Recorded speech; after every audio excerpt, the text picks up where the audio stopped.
మన రాష్ట్ర ముఖ్యమంత్రి ఏ రోజైనా అది అఫీషియల్ మీటింగా, అది పొలిటికల్ మీటింగా, అది ప్రెస్ కాన్ఫరెన్సా, ఏ రోజన్నా రైతు సమస్యల గురించి మాట్లాడతాడా? వారి బతుకులు బాగు చేసేందుకు ఒక్క పథకం అన్న తెచ్చిండా? గురుకులాల్లో పాము కాట్లతోని, కరెంటు షాకులతోని, కల్తీ ఆహారంతోని పిల్లల ప్రాణాలు పోతుంటే ఏ రోజైనా రేవంత్ రెడ్డి గారు మాట్లాడారా? విద్యా కమిషన్ ఇచ్చిన రిపోర్టు అమలు గురించి ఏనాడన్నా రేవంత్ రెడ్డి గారు ఆలోచన చేసిండా? 20 లక్షల మంది పిల్లల భవిష్యత్తుకు సంబంధించిన ఫీజు రియంబర్స్మెంట్ పథకం ఊసే ఎత్తాడు రేవంత్ రెడ్డి గారు.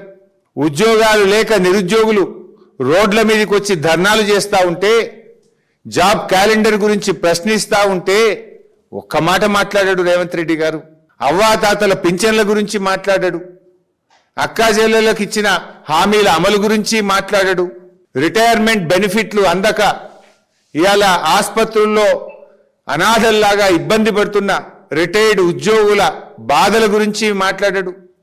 ఉద్యోగుల డిఆర్సీల గురించి, పిఆర్సీ గురించి, డిఏల గురించి, వాళ్ళ ఏరియాస్ గురించి ఒక్కరోజు మాట్లాడాడు ముఖ్యమంత్రి. ఇవేమి మాట్లాడాడు కానీ కేసీఆర్ను మాత్రం ఒకటేగా ఆయనను గుర్తు చేసుకోవడము, కేసీఆర్ పోరాటాన్ని, కేసీఆర్ త్యాగాన్ని, కేసీఆర్ కృషిని తక్కువ చేసి చూపించే ప్రయత్నం, బూతులు మాట్లాడే ప్రయత్నం. ఇలాంటి ముఖ్యమంత్రి మనకు ఈ తెలంగాణ రాష్ట్రానికి కావడం నిజంగా ఇది తెలంగాణ దౌర్భాగ్యం. నీ భాష వల్ల తెలంగాణ ప్రజలు తలదించుకునే పరిస్థితి తెస్తా ఉన్నావు. నువ్వు 2 ఏళ్లుగా చేసిందేమీ లేక, చెప్పుకునేదేది లేక, ప్రతిపక్షాల మీద, ప్రశ్నించే గొంతుల మీద కక్ష సాధింపు చర్యలకు దిగుతా ఉన్నావు రేవంత్ రెడ్డి. నువ్వు ముఖ్యమంత్రి స్థాయిలో ఉండి ఒక్కరోజన్నా తన పాలనలో 2.5 ఏళ్లలో ప్రజలకు జరిగిన మేలేందో ఒకసారి ఆత్మపరిశీలన చేసుకున్నావా? నువ్వు ఒకసారి ఆత్మపరిశీలన చేసుకో.